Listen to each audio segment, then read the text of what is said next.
ایک بوڑھے باپ نے اپنے بچے سے پوچھا کہ بیٹا یہ دیوار پہ کیا بیٹھا ہوا ہے؟ تو بیٹے نے کہا کوا۔ کیا کہا؟ کوا۔ بوڑھے نے پھر پوچھا، آج کی جو ینگ جنریشن ہے نا، وہ اپنے باپ کی زیادہ سوالات برداشت، بولو نا، وہ خدا کی قسم سارا دن موٹیویشنل اسپیکر کو سنتی رہے گی نا، پھر بھی اپنے باپ کی بات اس کو برداشت نہیں ہوگی۔ دم ہی نہیں ہے اس میں، معاشرے کی اصلاح ہے ہی نہیں۔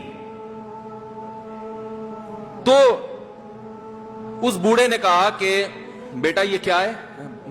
یہ کیا ہے؟ تو بیٹے نے کیا جواب دیا؟ کوا۔ دوبارہ اس نے پوچھا بیٹا یہ کیا ہے؟ بیٹے نے کیا کہا؟ کوا۔ تیسری دفعہ پوچھا تو کوئی بہت ہی شریف خاندان کا بیٹا تھا، تو تیسری دفعہ میں سوال برداشت کر گیا، ورنہ آج نوجوان کے پاس بوڑھے باپ اور بوڑھی ماں کو برداشت کرنے کا حوصلہ نہیں ہے۔ 2-3 سوالات پر ہی آگ بگولا ہو جاتے ہیں۔ مجھ سے کہتے ہیں میرے ابا ایسے، میرے پاپا ویسے۔ او بھائی، اگر تیرے ابا اچھے ہوتے تو اچھا تو دوست بھی ہو تو اس کے ساتھ اچھا سلوک کرنا چاہیے نا۔ ابا اما تو خراب ہو پھر اچھا سلوک کرنے کا حکم، اس لیے کہ ان کے احسانات ان کی برائیوں سے بولو زیادہ ہیں۔ جو احسان انہوں نے کر دیا وہ ایسا آپ پر احسان کر دیا ہے کہ اب اس کا بدلہ قیامت تک آپ نہیں چکا سکتے۔ تو وہ باپ نے دوبارہ پوچھا، تیسری دفعہ پوچھا یہ کیا ہے؟ تو بیٹے نے کہا کیا ایک سوال کی پخ لگا کے رکھی ہوئی، کچھ اور کام کر لو ابا، بار بار ایک ہی سوال ریپیٹ کر رہے ہو۔ تو باپ کو اپنا زمانہ یاد آیا، اس نے کہا بیٹا جب تو چھوٹا تھا نا، تو نے 20 مرتبہ مجھ سے پوچھا تھا کہ ابو یہ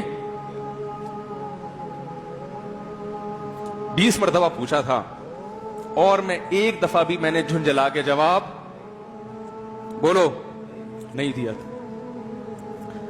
تو چونکہ بچہ بھول جاتا ہے کہ میری ماں نے میرے لیے کیا کیا، اور خود ماں بھی بھول جاتی ہے، حقیقت تو یہ ہے، باپ بھی بھول جاتا ہے کہ میں نے اپنی اولاد کے لیے کیا کیا۔ اللہ چونکہ یاد رکھتا ہے، اس لیے اس نے قرآن میں بار بار ماں باپ کو بیان کیا ہے، بہت زیادہ بہت زیادہ۔ وَوَصَّيْنَا الْإِنسَانَ،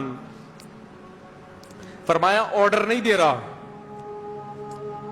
حکم نہیں دے رہا، وصیت کر رہا ہوں۔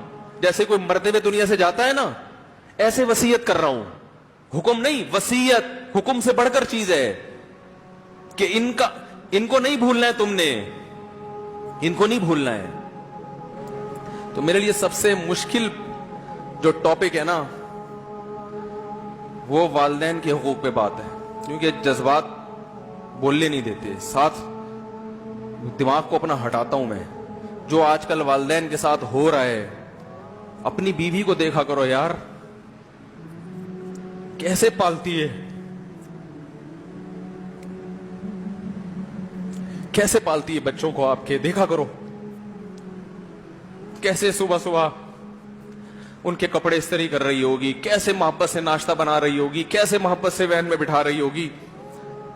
عورت کسی کے لیے بھی منافقت رکھ سکتی ہے، کسی سے بھی دشمنی رکھ سکتی ہے، اولاد کے لیے ماں سے بڑا تحفہ بولو، اولاد کے ساتھ کبھی بھی برا نہیں سوچتی ہو، ایسا اللہ نے اس پر احسان کیا، آج وہ برداشت نہیں ہو رہی۔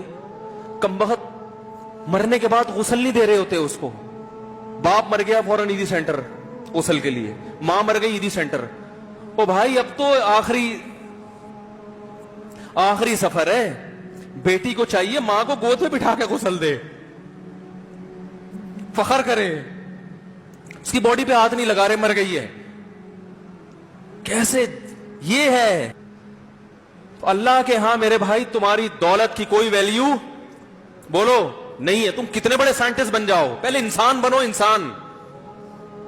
کچھ دنیا سلوٹ کرے گی مرنے کے بعد، خدا نہیں مانے گا۔ بہت سے لوگوں کی قبروں پہ 21 توپوں کی سلامی ہوتی ہے، بڑے بڑے پروٹوکول دیے جاتے ہیں، آخرت میں پتا چلے گا کہ کتنی توپوں کی سلامی کا مستحق تھا، کتنی توپوں کی سلامی کا حقدار تھا، آخرت میں پتا چلے گا۔